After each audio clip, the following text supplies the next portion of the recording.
My name is Jacqueline Darnall. I'm 45 years old. Last month, my parents walked uninvited into an art gallery at the University of Southern Maine. They hadn't called me in 6 years. Not when my husband died. Not when I was left raising a nonverbal autistic son alone. Not once. But when my son's painting sold at auction for $3 million, they suddenly remembered they had a daughter. They came smiling, expecting reconciliation, a photograph, maybe a share of the money, a chance to stand beside the prodigy grandson they'd never bothered to meet. What they didn't know was that I had prepared something for that night, a dedication, a gift, a permanent record of who stood by us and who didn't. And when the curator read those words aloud in front of their colleagues and friends, the silence that followed was louder than anything I could have said. To understand why, we need to go back 7 years. July 16th, 2018. I was shelving returns at the Riverton Branch Library where I worked part-time. It was the kind of morning where nothing feels significant. Restocking the biographies, checking in overdue cookbooks, making small talk with Mrs. Chen about her grandson's baseball team. My phone buzzed in my pocket. Chris's name on the screen. I almost didn't answer. He knew I couldn't take personal calls during my shift, but something in the double buzz, urgent, insistent, made me step into the break room. "Jackie, I need you to come home, now." His voice was shaking. Chris never shook. "What's wrong? Is Julian okay?" "Julian's fine. I need you to come home." I found him on the bathroom floor 20 minutes later. The towel pressed against his side was soaked through with something that wasn't water. Maine Medical Center, room 4C. Green vinyl chairs that squeaked when you shifted your weight. Julian in the hallway, organizing and reorganizing the spare hospital bracelet the nurse had given him, arranging the letters by alphabetical order, then by color of ink. Dr. Patricia Vance didn't waste time on comfort words. "The imaging shows a mass in the pancreas. Given the size and location, we're looking at stage 4 pancreatic cancer. If we'd caught it 6 months ago." She paused, not for effect, because there was no good way to finish that sentence. "At this point, we're looking at palliative options, chemotherapy to extend time, manage pain. But I need you to understand, we're talking about months, not years." Chris squeezed my hand so hard I felt the bones shift. "How many months?" I asked. "6, maybe less. I'm sorry." Julian was 12 years old. He'd already lost his ability to speak to anyone outside our immediate family. He organized his world by color and texture and routine because that was the only way he could make sense of it. And now I had to figure out how to tell him his father was dying. I didn't have an answer for that. I'm not sure I ever did. The billing coordinator caught us in the hallway on our way out. "We can set up a payment plan, but the first infusion requires $4,200 up front. Insurance covers 80%, but your out-of-pocket for the initial treatment is due by Friday." Chris was a high school history teacher. Base salary, $51,000 a year. I made $28,000 part-time at the library. We had $3,847 in our checking account. I called my parents that night.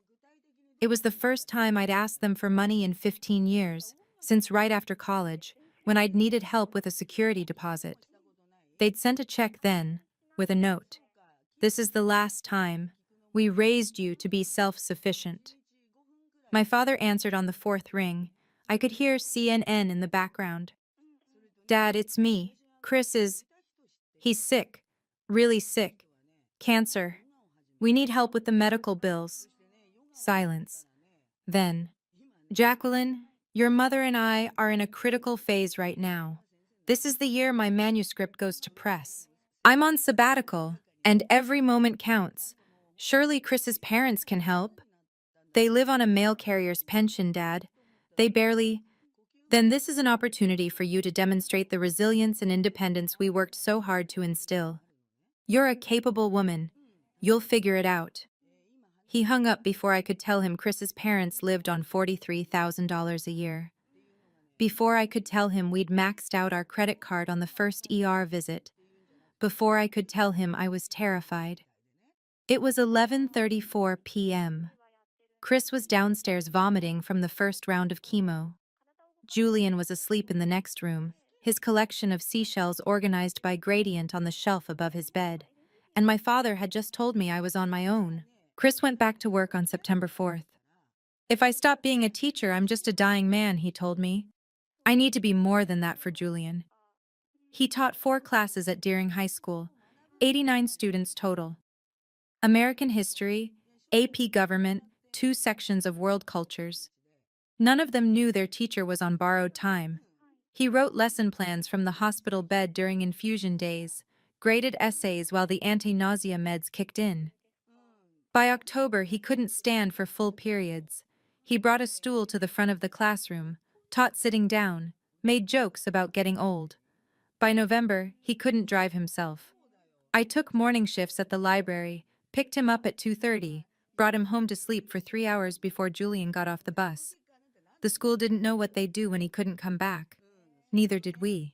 Julian was 12, autistic level 2, which meant he needed significant support.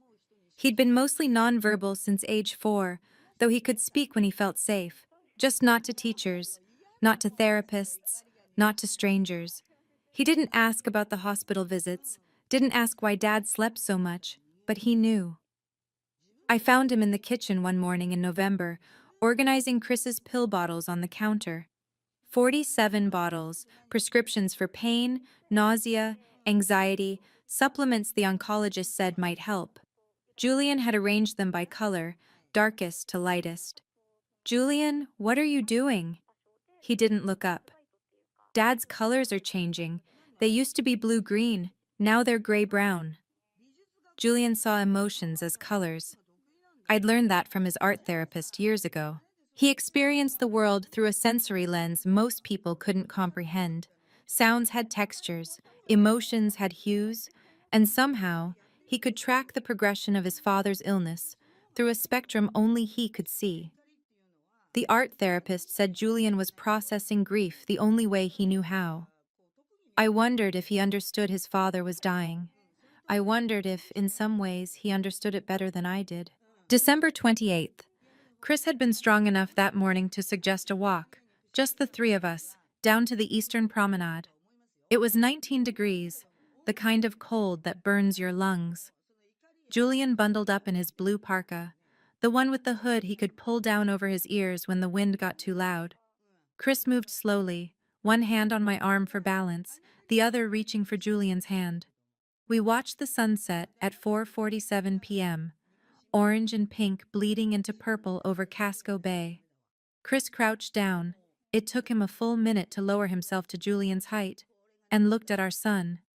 "Julian, when I'm gone, I need you to take care of your colors. Don't let anyone tell you they're wrong. Don't let anyone make you feel like the way you see the world is broken. It's not broken. It's yours."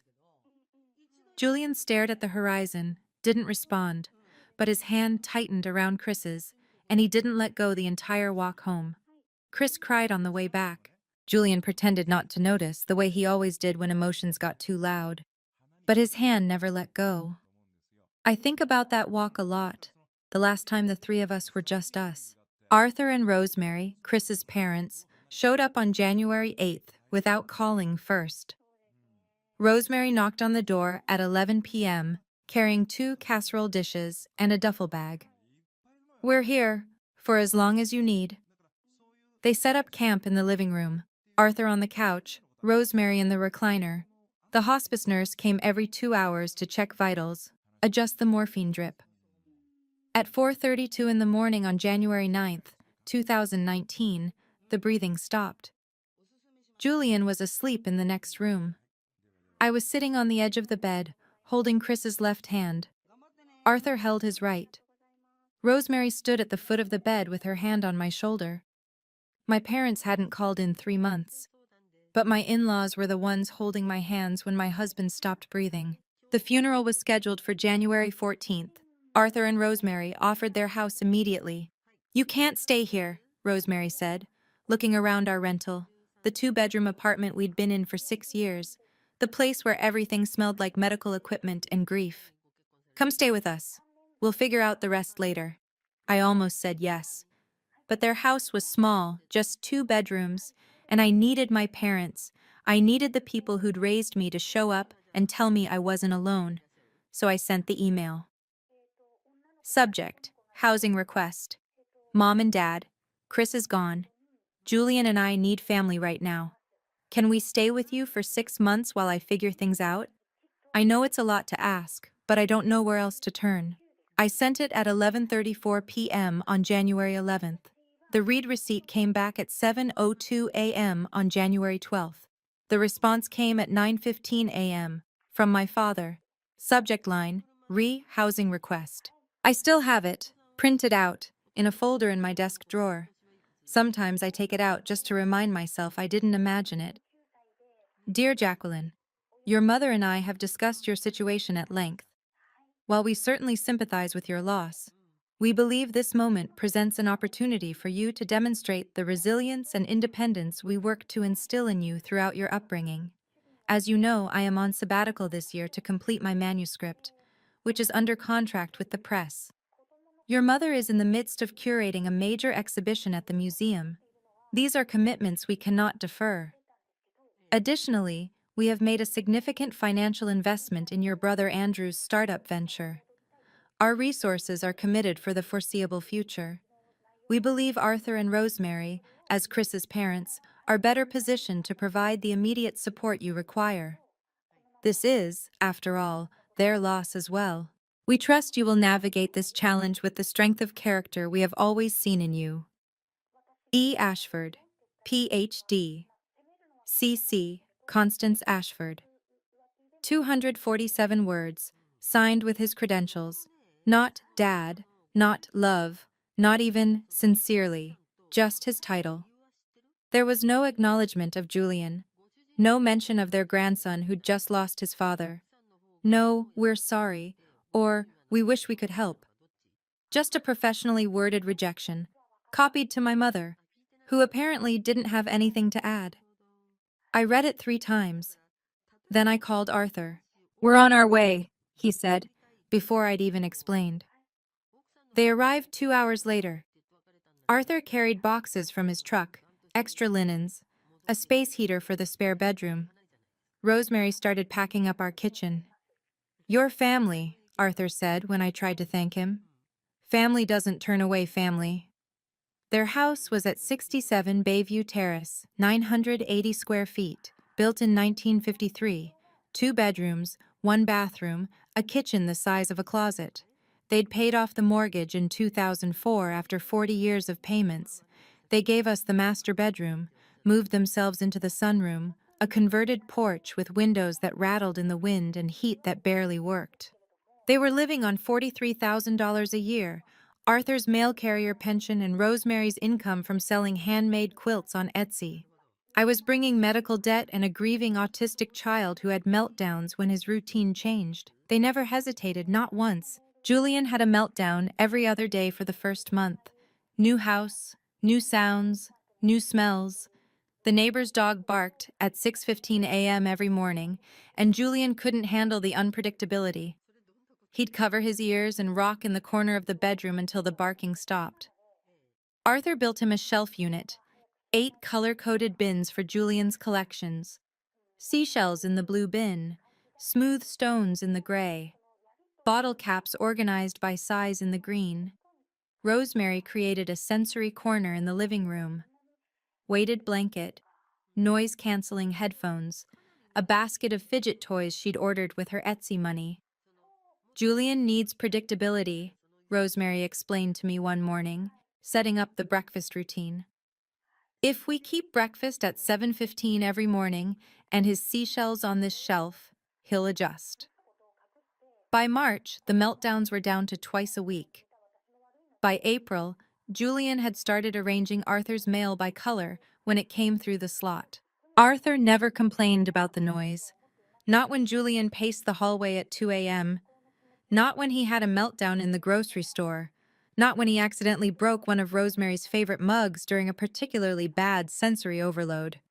He's processing, Arthur would say. We've got time. I took a part-time bookkeeping job that let me work from home. 20 hours a week, $2,100 a month. I gave Arthur and Rosemary $800 for groceries and utilities, paid $300 a month toward the medical debt, $43,680 total, after insurance and Chris's small life insurance policy covered what they could. By April, the balance was down to $41,880. Arthur refused to take more money. We don't need rent, Jackie. We're managing. They weren't managing. Not really. I found out later, years later, that they'd been skipping medications to save money. That Rosemary had stopped going to her annual checkup because the copay was too high. That Arthur had quietly taken out a small loan to cover the property taxes they were struggling with. But they never told me. Never asked for help. They just kept showing up. Kept making breakfast at 7:15. Kept building Julian shelves. The library called in June to offer me a full-time position with benefits. I turned it down. Julian needed me home by 3 p.m. when his special education bus dropped him off. Needed the routine. Needed the predictability. Some things matter more than money. Rosemary had been selling handmade quilts on Etsy for 3 years. She made about $800 a month, enough for her craft supplies and a little extra. I'd worked in a library. I knew how to photograph books to make them look appealing. I figured quilts couldn't be that different. Let me take pictures of your work, I told her one afternoon. I think we can do better than phone photos. We spent a Saturday staging her quilts, draping them over the porch railing with the ocean in the background, folding them on a vintage chair Arthur had found at a yard sale, arranging them in natural light. The new photos went up on Monday. By Friday, she'd sold 3 quilts. By the end of May, she'd sold 23, a new record. Revenue jumped from $800 to $1,650 a month. Jackie, you have an eye for this, Rosemary said, scrolling through her shop analytics. These photos make my quilts look like art. Arthur started taking handyman jobs on Saturdays. Fixing decks, repairing fences, installing shelves. An extra $400 or $500 a month. None of us said it out loud, but we all knew we were supporting each other, filling in the gaps, making it work because we had to, because that's what family does. The school counselor emailed me in September. Subject: Concerns about Julian. Mrs. Darnall, Julian has been drawing during every free moment, before class, during lunch, in the resource room. The images are concerning. Very dark colors, chaotic patterns. Has something happened at home that we should know about? I stared at the email for a long time. Something had happened. Julian's father had died. But I'd told the school that in February, they'd sent a card, offered counseling. Julian had refused to talk to the counselor, so they dropped it. Now they were concerned because he was drawing. I wanted to write back. He's processing grief the only way he knows how. Leave him alone. Instead, I wrote, "Thank you for your concern. We're working with his therapist. Please continue to allow him access to art materials." Julian had filled 14 sketchbooks since Chris died. All black, brown, gray, chaotic swirls, no recognizable shapes, just grief, made visible. Rosemary found the sketchbook in September. Julian had left it open on the kitchen table, page 47, a drawing that was different from the others. Jackie, come look at this. It wasn't chaotic. It was layered, carefully layered. Blue-green at the edges, fading through a dozen shades into gray-brown at the center. I think this is Chris, Rosemary whispered. It wasn't a portrait. There was no face, no body, no recognizable human form. But it was Chris. The exact color progression Julian had described months ago. Blue-green fading to gray-brown. He'd drawn his father's dying in color. And somehow, in translating grief into gradients, he'd created something beautiful. What if it's not just therapy? Rosemary asked Arthur one night, after Julian had gone to bed. What if he's actually talented? She'd been researching art therapy for autistic children, found articles about savant artists, about autistic painters who saw the world in ways neurotypical people couldn't access. In October, she used her Etsy money to buy Julian a real canvas, 16 by 20 inches, pre-primed, basic acrylic paints from Blick Art. Total cost, $47. She set it up on the kitchen table without saying anything, just left it there with a note, for Julian. No rules, just paint. He touched the blank canvas for 20 minutes before making the first mark. When he didn't stop for 6 hours.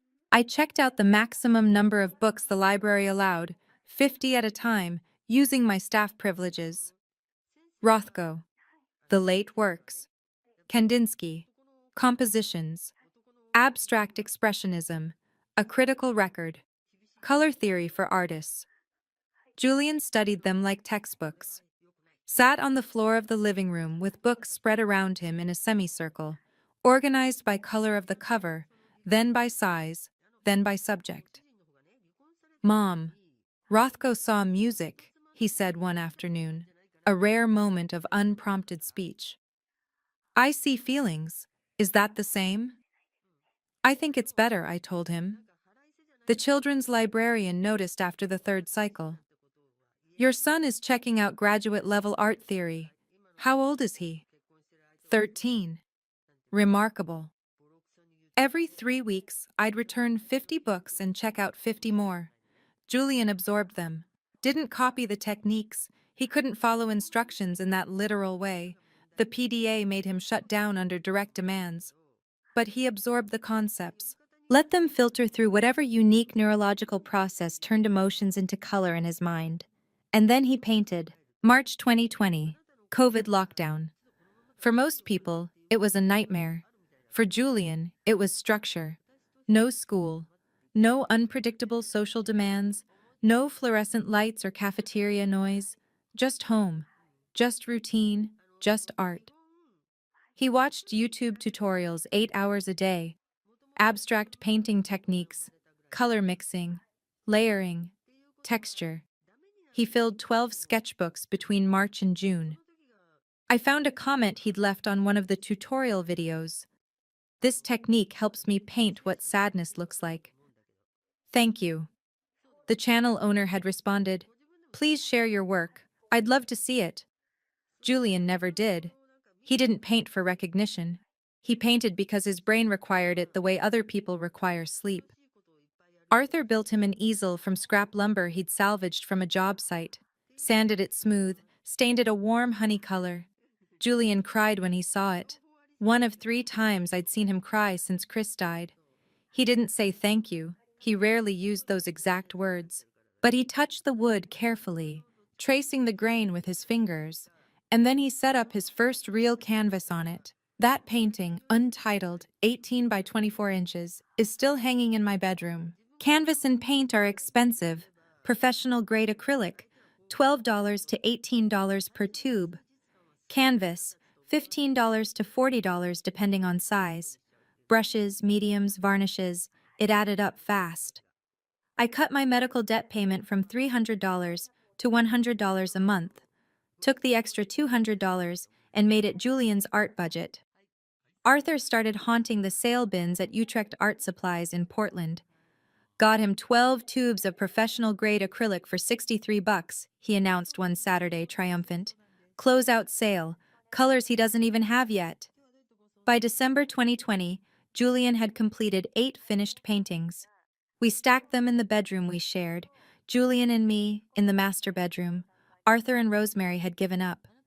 I'd wake up at 2 a.m. sometimes and find Julian sitting on the floor staring at them, rearranging them by what he called emotional temperature. I didn't understand the system, but I trusted it. March 13th, 2021, Monument Square Farmers Market. Rosemary had the idea to rent a booth, $25. We displayed 6 of Julian's paintings on a folding table, propped up against stacks of her quilts. I sat in a folding chair, trying not to hope too hard that someone would notice. At 11:30, a woman stopped. 70s, silver hair in a messy bun, paint-stained jeans. She stared at Julian's paintings for a full minute without speaking. Then she crouched down in front of Julian, who was sitting on the ground organizing smooth stones he'd found in the parking lot. "Who painted these?" Julian didn't answer. Eye contact with strangers was impossible for him. "My son did," I said. "They're extraordinary." She looked at me. "I'm Iris Callahan. I used to paint in New York. Stopped 20 years ago, but these—" She gestured at the paintings. "These remind me why I started." She pulled out a business card, wrote her cell number on the back. "I don't teach, I witness. If your son would let me witness him paint, I'd be honored." Julian didn't look up from his stones, but his hands stopped moving. He was listening. Iris's studio was at 1847 Congress Street, Unit 4B, a converted warehouse space with north-facing windows and concrete floors. "Thursdays, 2 to 5, she said when I called her that night. "No charge, no expectations. If he wants to paint, he paints. If he wants to sit and stare at the wall, he can do that too. I'm not doing this for him, I'm doing it for me. Your son reminded me what art is supposed to feel like." Arthur drove Julian every Thursday. Rosemary packed snacks, the specific ones Julian could tolerate, the textures that didn't trigger sensory overload, fruit pouches, string cheese, pretzels in a sealed bag. I wondered sometimes if my parents even knew what foods Julian could eat, if they'd ever asked about his routines, his needs, his world. But I already knew the answer to that. The first card came in December 2019. Pre-printed message, wishing you peace in the new year. Printed signature, the Ashfords. No handwritten note, no mention of Chris, no acknowledgement that their daughter had just buried her husband, no question about their grandson. Just a generic card from the museum gift shop where my mother worked. I put it in a drawer. The second card came in 2020. Identical design, same printed signature. The third came in 2021. In 2022, no card came at all. I didn't notice until February. And when I realized it, I felt nothing. They'd made their choice. I'd made mine. I didn't block my parents on Facebook. I probably should have. But some part of me, the part that still remembered being their daughter, kept checking. Edmund's book was published in May 2021. Discourse and Democracy, Deliberation in the Public Sphere. Hardcover, $34.95. The acknowledgments page thanked Andrew, my brother, for intellectual curiosity that makes our family proud. I got one sentence buried in the middle, and to Jacqueline, for her early support. My early support, as if I'd contributed a proofread and nothing more. Andrew got a paragraph. I got erased. Julian didn't exist. Constance curated exhibitions at the Portland Museum of Art. I saw the announcements, saw her quoted in the Portland Press Herald, saw her attending galas and photos tagged by the museum's social media. Not once did she mention having a grandson. Not once did she acknowledge that her daughter was raising an autistic child alone. They had lives, full public, accomplished lives. We just weren't in them. July 19th, 2022, 2:34 in the afternoon. I took Julian to the Portland Museum of Art. Free admission for residents on Friday afternoons. He liked the European gallery. Something about the symmetry of the frames. I was standing in front of a Monet when I saw her. My mother. 40 feet away, talking to a colleague. Our eyes met. 3 seconds. I counted. Then she turned to the man next to her and laughed at something he'd said. Didn't wave, didn't nod, didn't acknowledge me at all. I stood there holding Julian's hand. He was 16, non-verbal in public, stimming with the museum map they'd given him at the front desk, folding and unfolding it in a specific pattern. She never looked back. November 2022. Julian's first group show. Space Gallery in Portland. A small contemporary art space that featured emerging artists. Julian's painting, Gradient Number 7, sold for $350. Arthur and Rosemary framed the check, not because we needed the money, because someone had believed in their grandson enough to pay for his work. I drafted a text to my parents. Your grandson is in a real gallery. Thought you'd want to know. I deleted it. May 2023. Meridian Gallery in Boston offered Julian representation. 3-year contract. The gallery owner, Diane Hu, had one condition. Julian can refuse any commission, any deadline, any demand. If this is going to work, we need to respect his process. She understood the PDA before I'd even explained it. September 2024. New England Emerging Artist Prize. $15,000. Julian didn't attend the ceremony at the Boston ICA. 340 people, speeches, applause. It would have been sensory hell. Arthur and Rosemary accepted the award on his behalf. The local news covered it. Portland Press Herald, Portland Monthly. My parents' friends must have seen it. They never called. 5 years. Not one phone call, not one visit, not one, "How is Julian doing?" Just silence. And I realized I didn't need them to care anymore. I'd stopped waiting. Diane Hu had been running Meridian Gallery for 30 years. She'd represented artists who'd gone on to major museums, whose work sold for 6 figures. When she first saw Julian's paintings, the ones Iris had quietly submitted without telling us, she called me directly. "I need to meet him." "He doesn't do meetings," I said. "He has pathological demand avoidance. If he feels pressured, then I won't pressure him. I'll come to him." She drove to Portland in May 2023. Met Julian in Iris's studio. Didn't ask him to explain his work. Didn't ask him to perform or prove anything. Just looked at the paintings for 20 minutes in silence. Then she turned to me. "I've been doing this for 30 years. I've never seen color depth like this from anyone, let alone a 17-year-old. I'd like to represent him." The contract had one clause that mattered more than all the others combined. The artist reserves the right to refuse any commission, deadline, or exhibition requirement without penalty. Diane understood. Some artists need deadlines to create. Julian needed freedom. Iris submitted Julian's portfolio to the New England Emerging Artist Prize in June 2024. She didn't tell him. Didn't tell me. "If he knows there's a deadline, he'll shut down," she explained later. So I just did it quietly. The notification came in September. Julian Bennett had won $15,000. Recognition from the Boston Institute of Contemporary Art. The award ceremony was September 21st. 340 attendees, speeches, press. Julian stayed home. "I can't," he said simply. "Too many people, too much noise. You go. Tell me what color the room is after." Arthur and Rosemary went, wore their best clothes.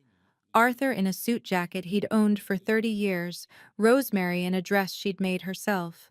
When the presenter announced Julian's name, they stood together to accept.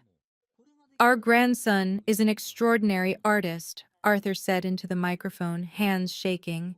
"And we're honored to be his family." The room applauded. I watched the video later, sent by a friend who'd been there. Arthur and Rosemary looked so proud, so completely, radiantly proud. I thought about my parents, who'd never once asked to see Julian's work, and I felt nothing but peace. Julian started the painting in January 2024. 72 by 96 inches, museum scale, mixed media, acrylic, oil pastels, charcoal, layers of texture built up over months. He worked on it obsessively, 3 hours a day, sometimes 4. Never rushed, never forced. Iris counted the layers. 119. Individual layers of color, each one transparent enough to let the ones beneath show through. The materials alone cost $890. In August, he set down his brush and stepped back. "This is what it looked like when Dad's colors stopped," he told Iris. She cried when she saw it finished. "This needs to be in a museum," she said. "But first, it needs to be seen." Diane agreed. "I'm calling Beacon House Auctions." September 18th, 2025. A producer from NPR's All Things Considered called Diane's Gallery. We want to do a story about Julian Bennett, the autistic artist who paints emotions. Can we interview him? He doesn't do interviews, Diane said. Can we interview his mother? They sent a reporter to Portland. We sat in Iris's studio for 90 minutes. I told her about Chris, about Julian, about the colors. The segment aired on a Thursday, 7 minutes. 2.1 million listeners. By Friday morning, Diane called. Beacon House Auctions wants the painting. They're talking 6 figures. The estimate came back a week later, $180,000 to $220,000. Arthur looked at the paperwork like it was written in a foreign language. Jackie, that's more than our house cost. Julian stared at his painting, hanging in Diane's gallery under professional lighting. It means Dad's goodbye is worth something, he said quietly. And I realized he wasn't talking about money. Beacon House Auctions, Boston. October 28th, auction date. The specialists examined the painting for 2 hours, took photographs, measured the layers with some kind of specialized equipment. This is museum-quality work, the lead specialist told us. The narrative alone will drive bidding. Autistic teen artist, painting his father's death, synesthesia confirmed by neurologists. But the technique itself is extraordinary. We're very confident in the $180,000 to $220,000 range. Lot number 52. Contemporary Art Evening Sale. I signed the consignment paperwork. Arthur squeezed my shoulder. Jackie, even at the low estimate, that's life-changing money. I thought about the medical debt, about the cottage Arthur and Rosemary had given us, about the 6 years of showing up every single day without hesitation. Yes, I said. It is. I already knew exactly what I was going to do with it. 6 a.m. October 28th, Julian refused to get out of bed. I can't go. Too many people, too much noise. You go. Tell me what color the room is after. I'd expected this. PDA plus a room full of 300 strangers? Impossible. Iris will stay with you, I said. We'll FaceTime you when it's over. Arthur wore the same suit jacket from the prize ceremony. Rosemary wore a navy dress with a pearl necklace, real pearls, from her mother, the only valuable thing she owned. We left at noon for the 3-hour drive to Boston. Beacon House Auctions, 156 Newberry Street. The auction started at 7 p.m. Julian's lot was scheduled for 8:20. I was so anxious I couldn't eat. Rosemary held my hand in the car. Whatever happens, we're proud of him, of you. This is already a miracle. I thought about the email from my father. Demonstrate resilience. I thought about the museum encounter. My mother turning away. And I thought, you have no idea what's coming. 340 registered bidders, some in person, seated in rows of chairs, others on phone lines, others bidding online through the platform. We had seats in the 3rd row. I could see the painting on stage, lit by an 800-watt spotlight, the layers of color glowing. At 8:17, 3 minutes early, the auctioneer stepped up to the podium. Ladies and gentlemen, lot number 52, What Goodbye Looks Like by Julian Bennett, mixed media on canvas, 72 by 96 inches, executed 2024. He paused, looked at the room. This is an extraordinary piece. Many of you have read about the artist, a 19-year-old with autism and synesthesia, painting the colors of his father's death. But I encourage you to look past the story and see the work itself. 119 layers. Museum-quality technique. This is a painting that will be studied for decades. The opening was supposed to be 30 seconds. He talked for 3 minutes. The room was completely silent. We'll open at $150,000. A paddle went up immediately. Front row.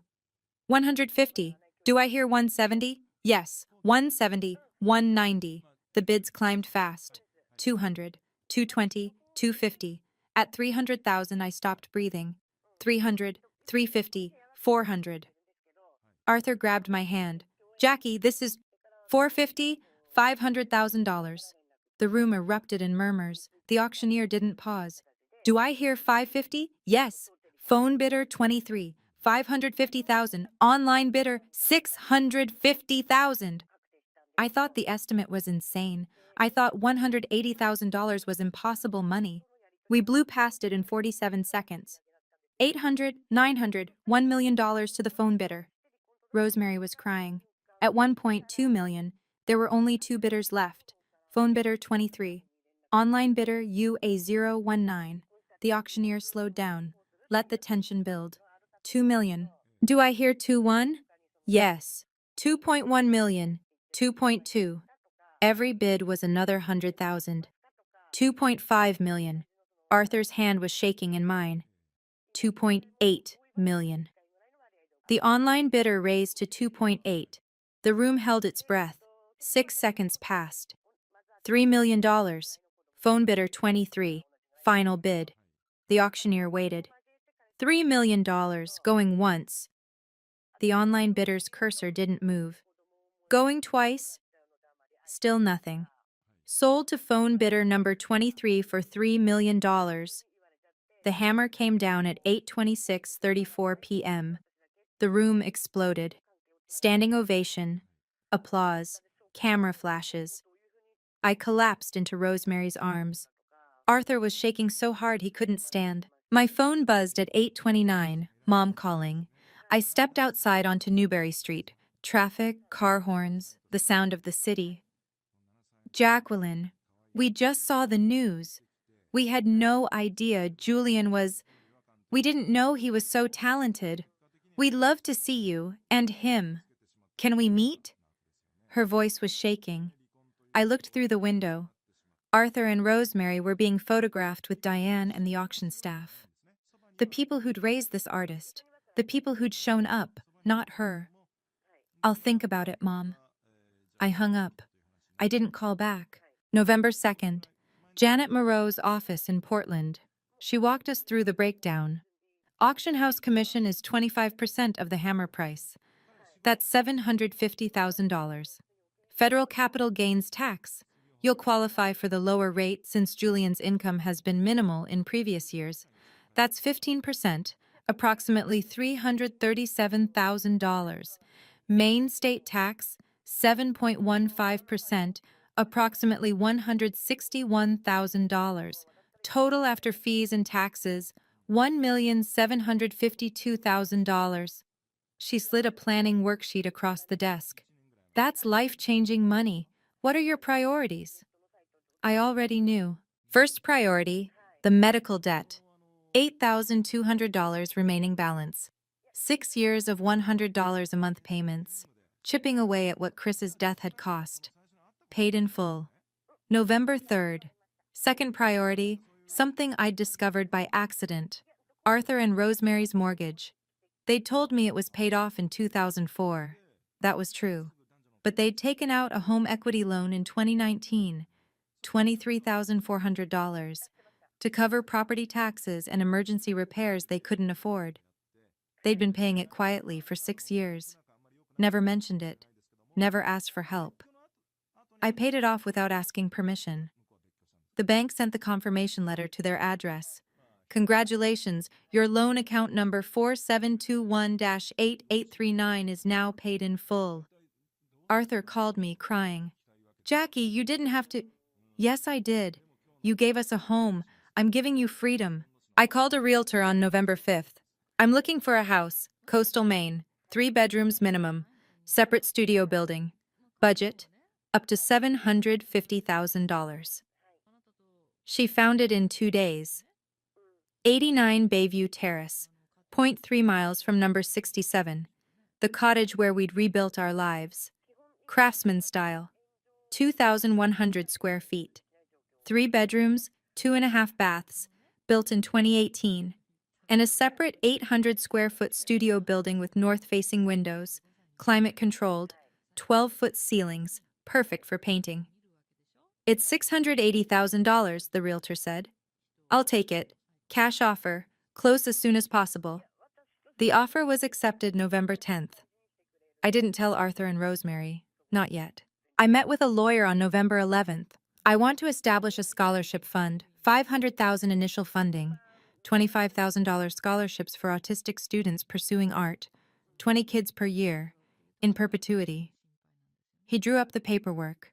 The Eugene and Dorothy Darnall Foundation for Autism Arts, incorporated November 12th. 501, C3, status pending. Board of Directors, Arthur, Chair, Rosemary, Secretary, me, Treasurer, Iris, Advisor. First scholarships available fall 2026. The foundation would outlive all of us, would give opportunities to kids like Julian for generations, and Arthur and Rosemary's names would be on it forever. Not my parents' names. Not the people who'd built careers on appearing charitable while abandoning their own family. The people who actually showed up. November 15th. Julian had been spending extra hours at Iris's studio, working on something he wouldn't show anyone. This one isn't for selling, he told me. This one is for saying thank you. He wouldn't let me see it, wouldn't let Iris photograph it, just worked in privacy for 6 weeks. On November 20th, Iris texted, "You need to see this. Today. Now." I drove to the studio. Julian was standing in front of his easel, hands covered in paint. The painting was 48 by 60 inches. It wasn't a portrait in any traditional sense. No faces, no bodies, no photographic representation. Just two forms, abstract, overlapping, built from layers of color and texture. Warm browns, soft golds, steady blues, colors that felt like safety, like home. "I don't paint what people look like," Julian explained. "I paint what people feel like. Grandpa and Grandma feel like home." I started crying before he finished the sentence. It was the most beautiful thing I'd ever seen. Not because of technical skill, though the skill was there, because my son had painted love itself, and he'd painted it for the people who'd earned it. The next day, Dr. Sarah Westbrook from the University of Southern Maine called Diane's gallery. "I saw photos of the portrait. We're launching a new permanent exhibition, Maine Families, Portraits of Care.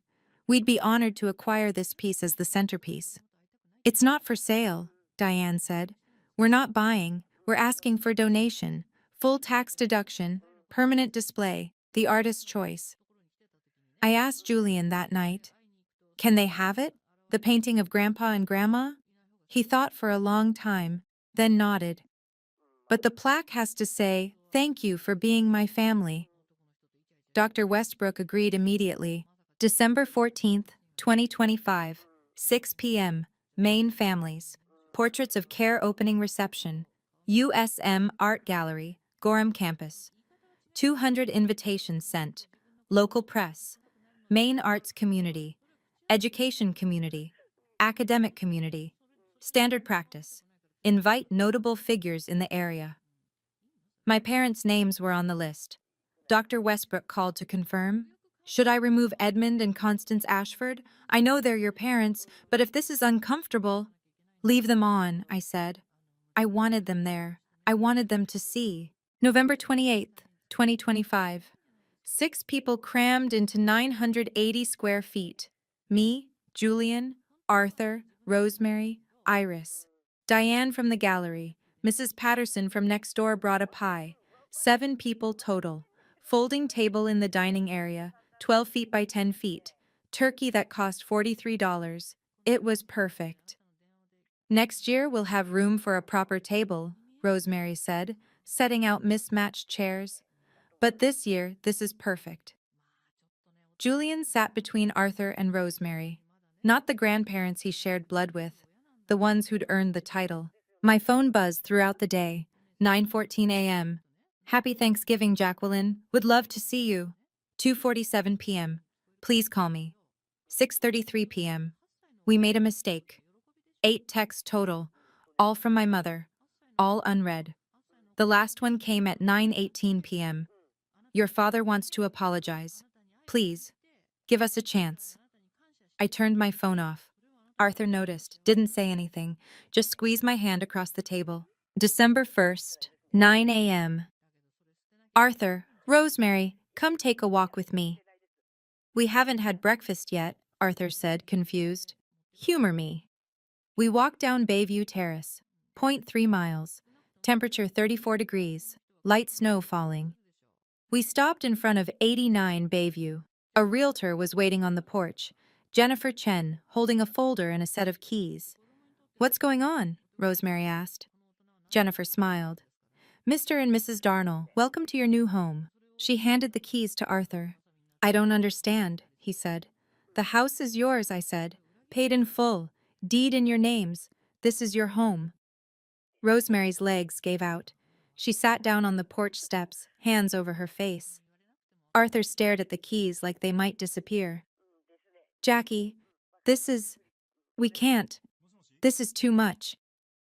You gave us a bedroom when you barely had room for yourselves. You gave us 6 years. This isn't too much. This is long overdue.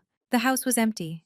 Hardwood floors, updated kitchen, master suite with a walk-in closet and ensuite bathroom, a bedroom for Julian, a guest room, and the studio. 800 square feet, 12-foot ceilings, north-facing windows 8 feet wide, climate control for the paintings, temperature and humidity regulated. Above the studio, a small apartment, 400 square feet, for when Julian needed his own space. Rosemary walked into the studio and broke down completely. We gave you a spare bedroom, she sobbed. You gave us a palace. You gave us a home, I said. This is just a building. In the studio, I pulled out the incorporation papers. There's one more thing. I handed Arthur the letterhead.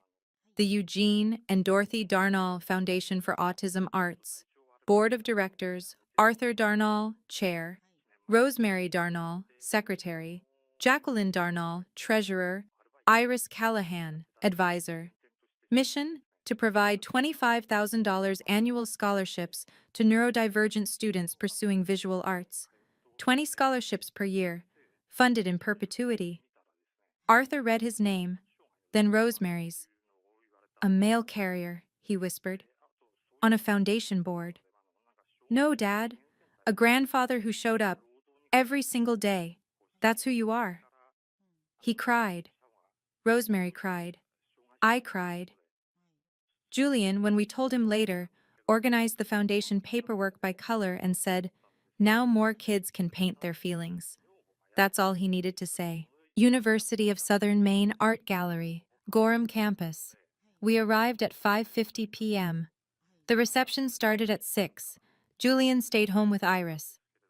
200 people, Mom. That's 200 different noise colors. I'll watch the photos after. I understood.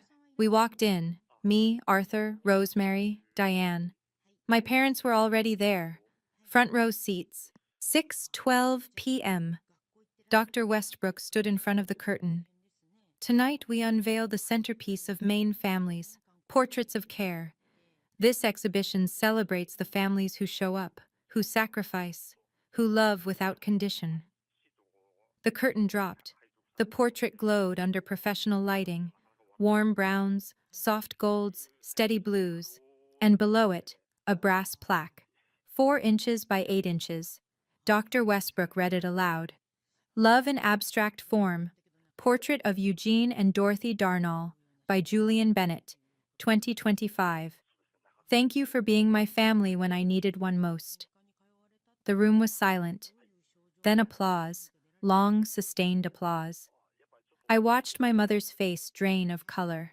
Dr. Westbrook continued, this portrait honors Eugene and Dorothy Darnall, who opened their home and their hearts to their grandson and daughter-in-law during their darkest time.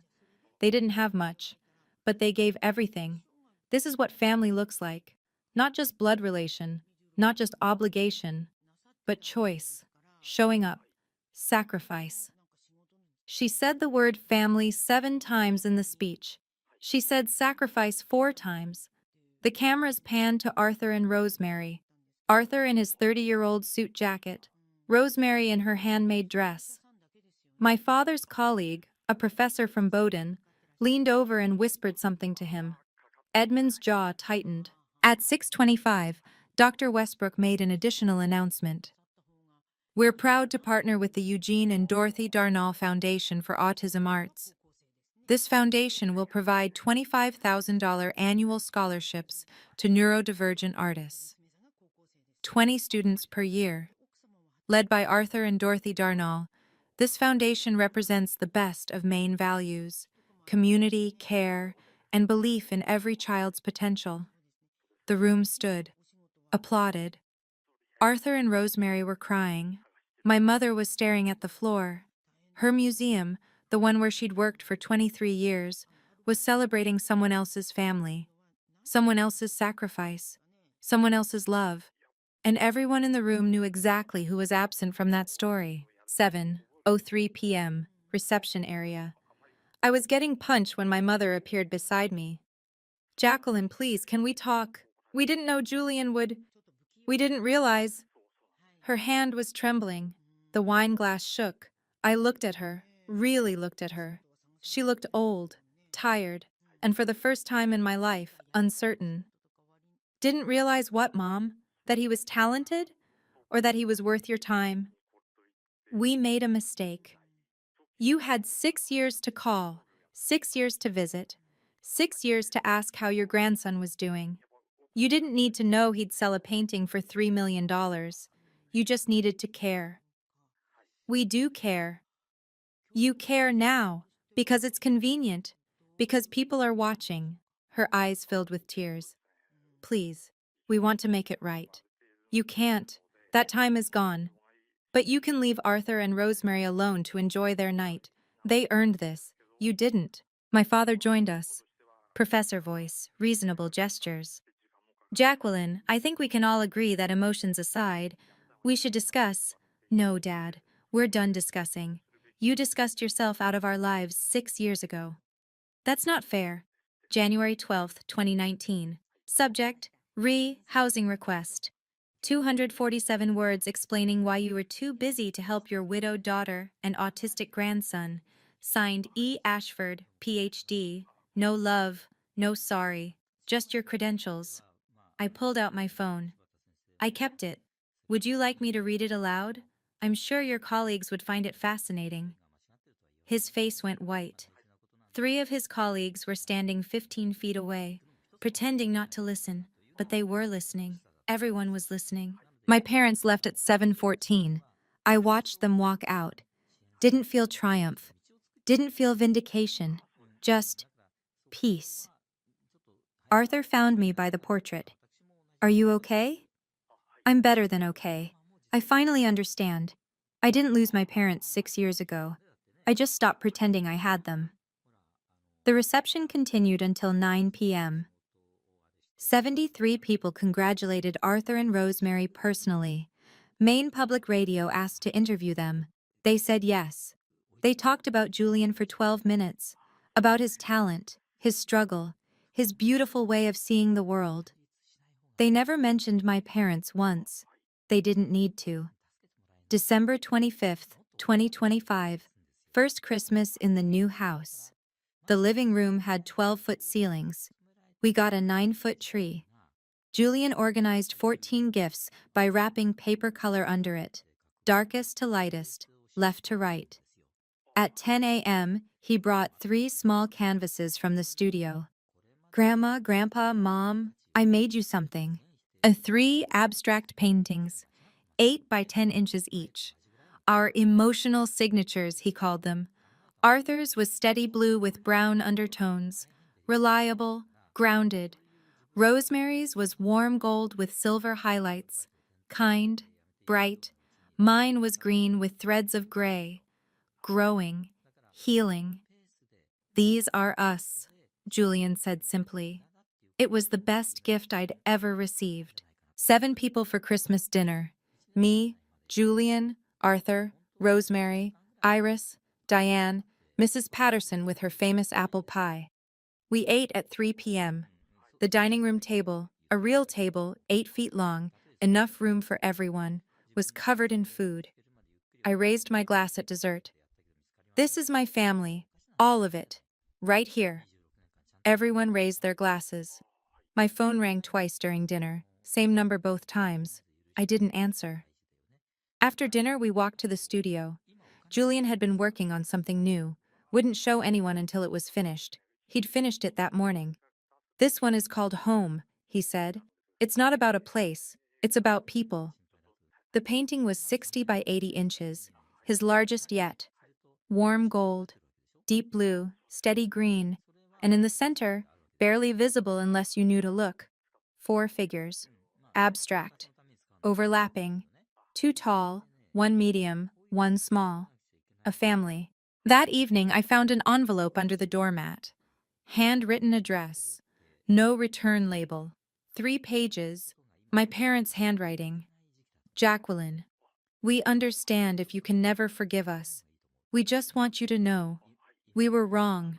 About Chris. About Julian. About you. We're proud of Julian. We're proud of the mother you've become. We're ashamed of the parents we were when you needed us most. We don't expect anything. We just needed you to know. The signature. Mom and Dad. Not E. Ashford, PhD. Just Dad. I read it twice. Then I put it in a drawer. Maybe someday I'd answer. Maybe I'd give them a chance to meet their grandson. Maybe. But tonight, I had everyone I needed. 9:47 p.m. I tucked Julian into bed, something I hadn't done in 3 years. He usually hated touch. But tonight, he didn't pull away. "Mom, I know Dad can't see this house, but I think he can see the colors from wherever he is. And I think he's happy we found Grandma and Grandpa." "I think so too, baby. They're not the ones we got born with, but they're the ones we get to keep." He closed his eyes. I sat there for a long time, watching him breathe, thinking about how far we'd come. 10:23 p.m. I stood on the front porch of 89 Bayview, looking down the street at number 67, the cottage where we'd rebuilt our lives in 980 square feet. New renters were moving in January. A young couple. I hoped they'd be as happy there as we'd been. My phone buzzed. Text from Iris. "Collector wants to commission Julian, offering $500,000. Should I tell them no?" I smiled. Some things weren't for sale. I typed back. "Tell them thank you, but Julian's schedule is full." Then I looked up at the stars. Clear winter sky, 28 degrees. Somewhere Chris was watching. I liked to think he could see the colors too. Blood doesn't make a family. Showing up does. Staying does. Loving when it's hard does. We'd made it. Not in spite of the hard parts. Because of the people who stayed through them. Julian painted one more piece that year. He titled it Home. It was the color of belonging, warm and steady and true, blues and golds and greens layered until they glowed. This time, we didn't sell it. We hung it in the living room of 89 Bayview, where everyone who entered could see it, because some things you keep forever. Not because they're worth money, but because they're worth everything. If this story touched you, leave a comment sharing about someone who showed up for you when your own family didn't. Sometimes the family we choose is the family that saves us.